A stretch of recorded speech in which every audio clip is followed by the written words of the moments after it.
el bienio progresista, 1854-1856. ¿Por qué se conoce así a este corto periodo de la historia de España? Básicamente bienio porque dura 2 años y progresista porque básicamente el partido que va a dominar el gobierno durante esta época, o que al menos va a formar parte de esos gobiernos, va a ser ese partido progresista que ya sabemos que tenía como líder a Espartero. En fin, va a ser un periodo muy corto de tiempo. Ya sabemos que en los reinados de Isabel II, en todo el reinado de Isabel II, siempre los moderados gobiernan largas etapas y los progresistas, ese centro izquierda, gobiernan etapas mucho más cortas y convulsas, y por eso este periodo durará únicamente 2 años. Será más que otra cosa un periodo de transición entre esa larga década moderada y los largos 12 años que habrá después de este bienio, también con Isabel II. En fin, ¿cómo comienza el bienio progresista? Ya habíamos visto que los últimos años de la década moderada, ya con la ausencia de Narváez, de González Bravo y de Bravo Murillo, es decir, de los 3 grandes personajes del Partido Moderado, habían caído en un pozo de corrupción, de gobiernos incapaces, de políticos dedicados al latrocinio, y esta situación evidentemente agrava todavía más la perenne crisis económica en España y genera muchísimo malestar social. Pues bien, ese malestar social lo emplea un general bastante aficionado a los pronunciamientos, que es el general O'Donnell, para, ya recordemos, líder de la Unión Liberal, o sea, mucho más centrado. Este señor O'Donnell va a hacer un pronunciamiento, un pequeño golpe, para intentar hacerse con el poder, que se conoce como la bicalvarada. ¿Por qué se llama la bicalvarada a ese pronunciamiento? Sencillamente porque O'Donnell reúne a su ejército en un municipio de Madrid llamado Vicálvaro, y desde ahí es desde donde intenta atacar la capital, derrotar al gobierno moderado y hacerse con el poder. O'Donnell protagoniza ese pronunciamiento, la bicalvarada, y publica como una declaración de intenciones lo que se llama el Manifiesto de Manzanares. Básicamente es una serie de promesas que O'Donnell hace al pueblo español diciendo: si me hago con el poder, tal y como estoy intentando, os concederé todo esto. Se llama Manifiesto de Manzanares porque se publica a orillas del río Manzanares, que es el que atraviesa Madrid. Pues bien, en este Manifiesto de Manzanares, básicamente, O'Donnell promete una serie de cosas, sobre todo relacionadas con un poco de limpieza democrática. Ya sabemos que la década moderada es completamente corrupta en cuanto a los resultados electorales, y O'Donnell promete un poco de democracia, regeneración liberal, elecciones limpias, una declaración de derechos y libertades más amplia, ¿vale?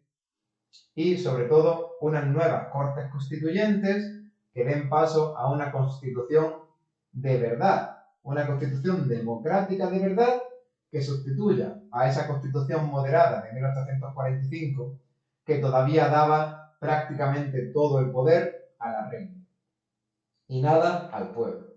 Pues bien, esa bicalvarada de O'Donnell, un general que no tiene ni mucho menos la fama y el prestigio de Narváez o de Espartero en su época, realmente no es un gran éxito.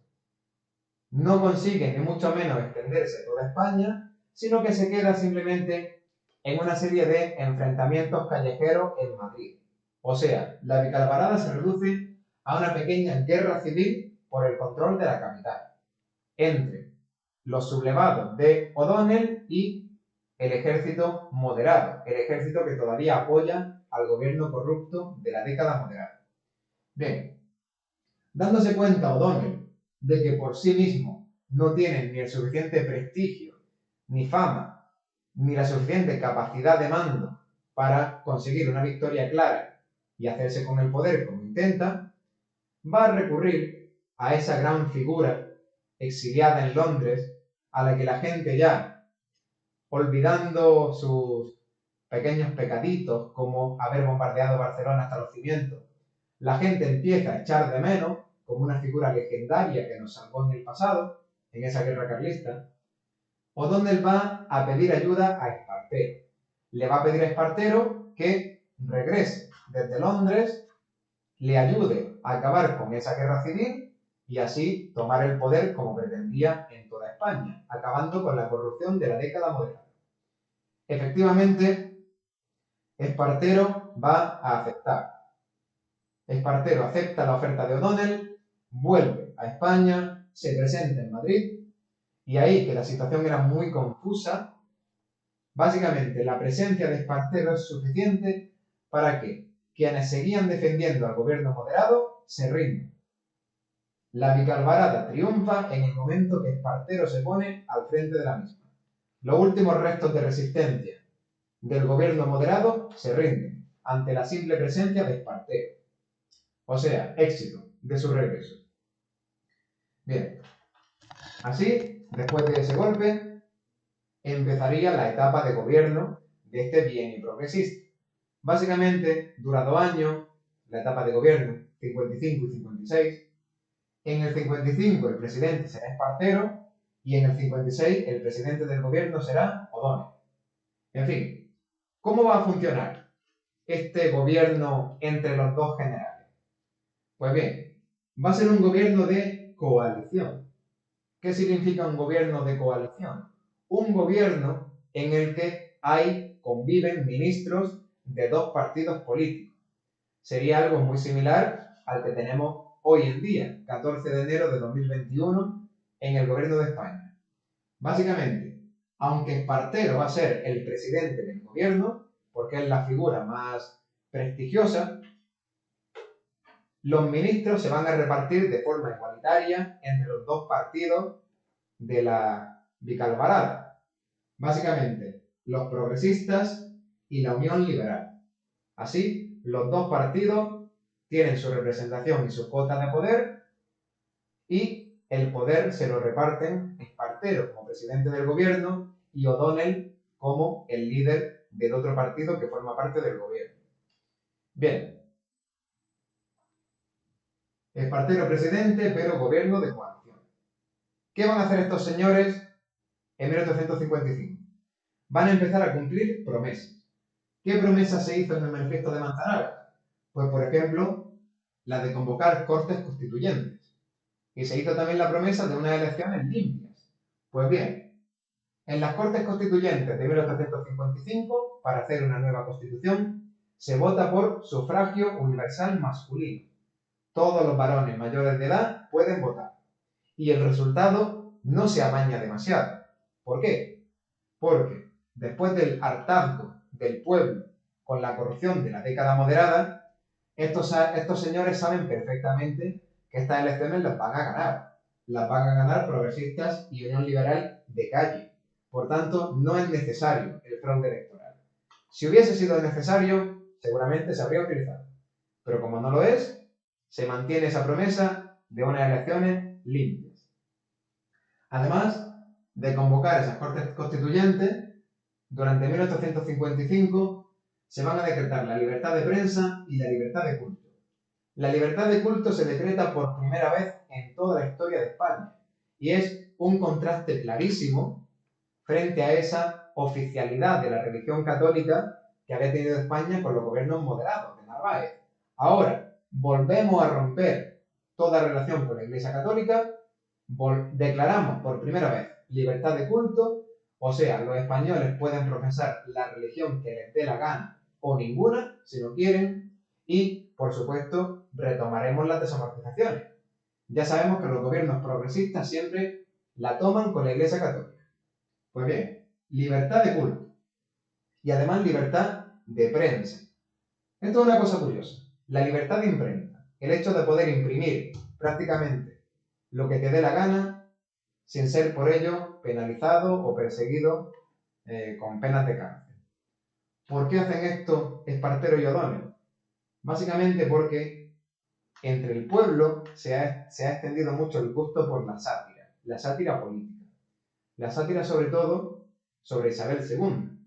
Isabel II es una mujer ya de 25 años, es lo que se dice una mujer, una reina liberal y liberada, porque tiene ciertos gustos que satisface, y además es objeto de los chistes del pueblo porque resulta que la han casado con un primo hermano, Francisco de Asís de Borbón, que resulta que es homosexual, abiertamente homosexual. Por tanto, Francisco de Asís, el rey, se dedica a sus vicios de forma pública e Isabel II también se dedica a sus vicios de forma pública. Esto ha hecho que surjan un montón de cancioncillas populares, por ejemplo una que dice Doña Isabelona tan frescachona y Doña Paquita, el rey, tan mariquita. Evidentemente los gobiernos moderados de Narváez, que protegían tanto a la reina, a la gente a la que escuchaban comentar esas coplillas la metían en la cárcel. Y sobre todo sangrante es el caso de los hermanos Becker, Gustavo Adolfo Becker y su hermano, que hacen una serie de ilustraciones llamadas Los Borbones al desnudo, en las cuales aparecen el rey, Narváez, la reina, en actitudes bastante poco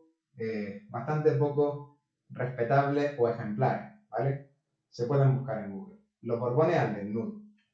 Hay gente en prisión por imprimir propaganda o sátira o caricaturas del gobierno moderado de la reina y del rey. Pues para hacerse con la amistad y la simpatía del pueblo, los gobiernos progresistas de ahora van a decretar la libertad de imprenta. No se puede encarcelar a nadie por reírse del gobierno o de la reina. En fin, otros acontecimientos que ocurren bajo el gobierno de Espartero van a ser, por ejemplo, un alzamiento carlista. En los esquemas pone Tercera Guerra Carlista. No lo es, eso es un error. La Tercera Guerra Carlista será un conflicto más grave posterior.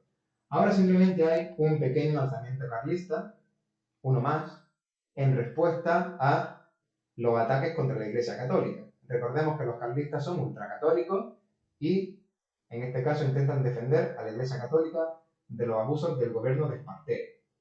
Espartero no tiene el más mínimo problema en aplastar a los carlistas, otra vez. Y una cuestión importantísima es la desamortización de Madoz.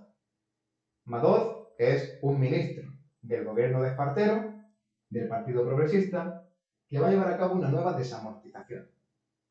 Las dos grandes desamortizaciones del siglo XIX son la de Mendizábal en 1837, con un gobierno progresista, y la de Madoz, Pascual Madoz, en 1855, con otro gobierno progresista. Al igual que la de Mendizábal, esta desamortización se dirige contra los bienes de la Iglesia Católica. El gobierno, como siempre, necesita dinero y es muy sencillo para él sacarlo de las posesiones de ese enemigo a batir que es la Iglesia Católica. ¿Qué novedad tiene esta desamortización de Madoz que lo hace ir un poco más allá y que genera enemistades? También, además de los bienes de la Iglesia, desamortiza los bienes comunales o municipales. ¿Esto qué es? Pues básicamente, desde la Edad Media, todas las pequeñas aldeas, todas las aldeas españolas, tenían, además de sus viviendas, alrededor una pequeña extensión de tierra que no pertenecía a nadie, no era propiedad privada de nadie, sino que era una propiedad comunal en la que todos los campesinos y aldeanos de ese pueblo podían sacar un pequeño beneficio.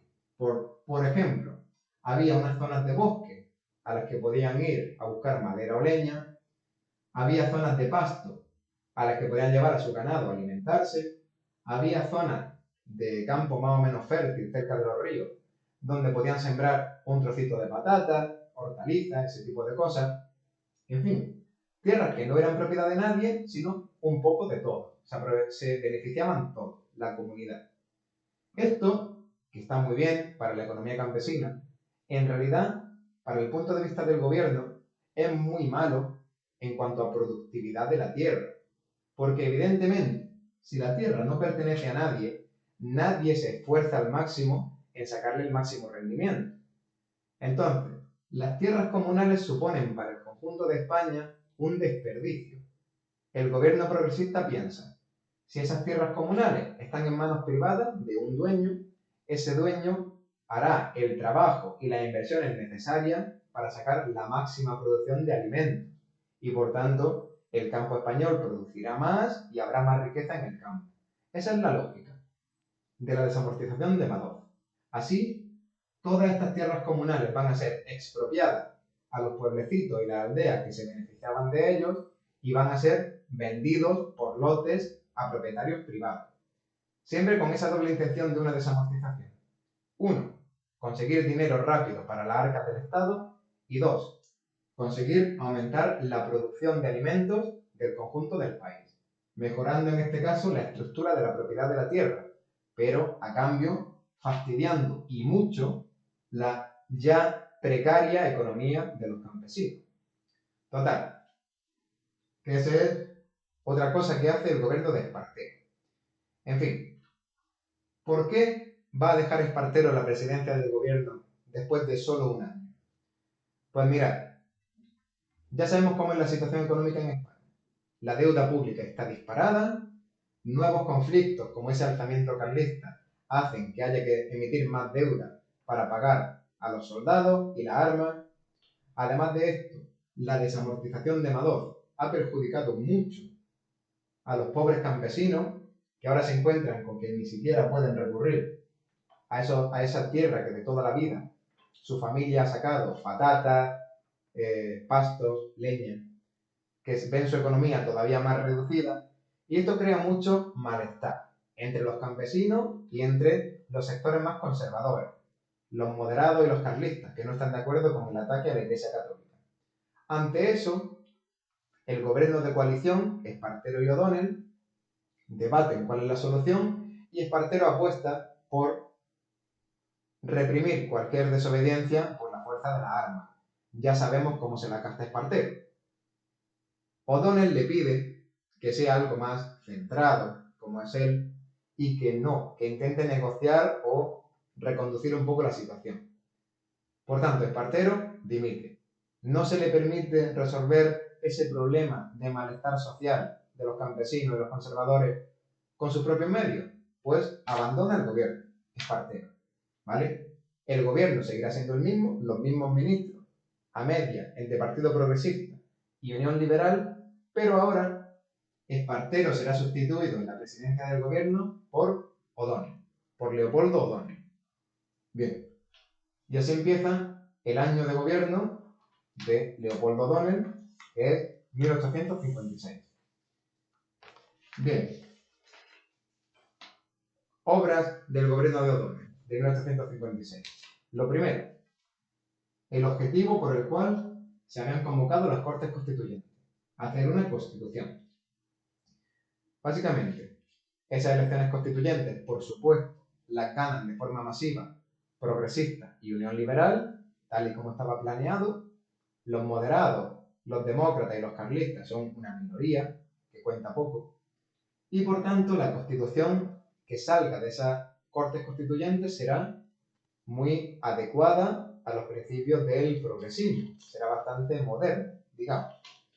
Se la va a llamar la Constitución non nata de 1856 porque non nata, que significa que no nace, no llega a promulgarse. El periodo acaba mucho antes de que el debate sobre esa Constitución se acabe y por tanto se promulgue la Constitución. Por eso es la Constitución non nata. Se diseña pero nunca entra en vigor. ¿Qué principios tiene esta Constitución non nata? Pues básicamente es una Constitución, como decimos, muy avanzada, bastante democrática, cumpliendo en buena parte las promesas que se hicieron en el Manifiesto de Manzanares, y básicamente pues establecen otra vez la soberanía popular, no soberanía compartida entre el pueblo y las Cortes y la reina, sino soberanía popular. Mandan las Cortes y por tanto el pueblo llano que las elige. Otra vez ponemos la Milicia Nacional, que es ese cuerpo de civiles que reciben entrenamiento armado para defender la Constitución. Un Parlamento bicameral con Congreso y Senado, esto se mantiene igual ya durante toda la historia de España, y reafirmamos esas medidas progresistas que habíamos tomado antes, como son la libertad de culto y la libertad de imprenta. Bien, problemas que va a tener este periodo y lo cual va a hacer que se precipite su final. Pues básicamente, va a haber un montón de conspiraciones y pequeños golpes aquí y allá de todos los partidos que no son los que forman parte del gobierno. O sea, tanto de los demócratas en la izquierda, que quieren un modelo democrático pero mucho más radical, incluso republicano, expulsando a la reina, y por otro lado, de los carlistas y los neocatólicos, que son pues moderados que se radicalizan, digamos, hacia la derecha, que también están en desacuerdo con este gobierno progresista, democratizante y desamortizador, y también organizan levantamientos por todas partes. Este no es el gran problema que derriba el gobierno de O'Donnell. El gran problema viene por la reacción que hace O'Donnell frente a estas conspiraciones. O'Donnell necesita dinero, como siempre, en este caso para pagar ejércitos que acaben con las conspiraciones de toda esta gente, y para eso lleva a cabo dos medidas totalmente impopulares, básicamente para sacar dinero del pueblo, que son las quintas de reclutamiento y los impuestos al consumo. ¿Qué son las quintas de reclutamiento? Sencillo. Los reclutadores del ejército llegan a una aldea y de todos los hombres jóvenes se llevan a uno de cada 5. Por eso se llama quinta de reclutamiento, ¿vale? Para engrosar el ejército. Esto en realidad es un engaño. O'Donnell no necesita más soldados. Tiene un ejército suficiente para combatir a demócratas y carlistas. Pero necesita dinero. Las quintas de reclutamiento son un engaño para sacar dinero a la gente. ¿Por qué? Porque si tú eres uno de los elegidos por esa quinta de reclutamiento, puedes librarte de ir al ejército y quizás morir en el frente. ¿Cómo? Pagando. Puedes reunir todos los ahorros de tu familia, los pagas y te libras de ese reclutamiento.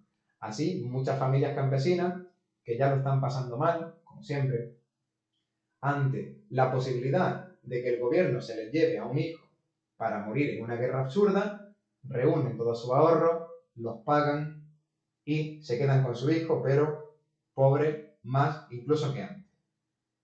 Para eso son las quintas de reclutamiento, para asustar a la gente con la posibilidad de la muerte de su hijo en la guerra y que paguen para librarlos del servicio militar.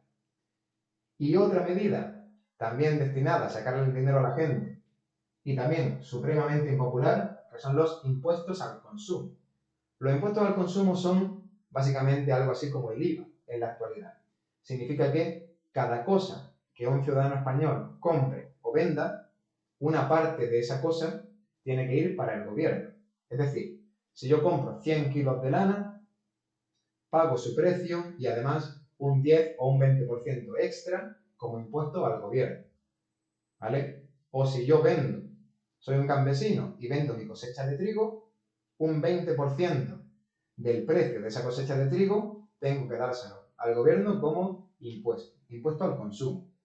¿Por qué se pone un impuesto al consumo? Porque todos los ciudadanos, sean ricos o pobres, consumen, compran, venden. Por eso es un impuesto que molesta, podemos decir, afecta a todos los ciudadanos. O sea, igualdad absoluta. Ese impuesto lo pagan todos. Evidentemente, las conspiraciones por un lado, la desaparición de Espartero desaparición no, básicamente se retira del gobierno, se va a Logroño a vivir en su mansión, tranquilo, y desaparece del gobierno. Y sobre todo, estas medidas destinadas a sacar los cuartos al pueblo, supremamente impopulares, van a hacer que surja muchísimo malestar entre el pueblo llano. Ese pueblo llano al que supuestamente el bienio progresista, con esta constitución non nata de 1856, está devolviendo el poder sobre el gobierno.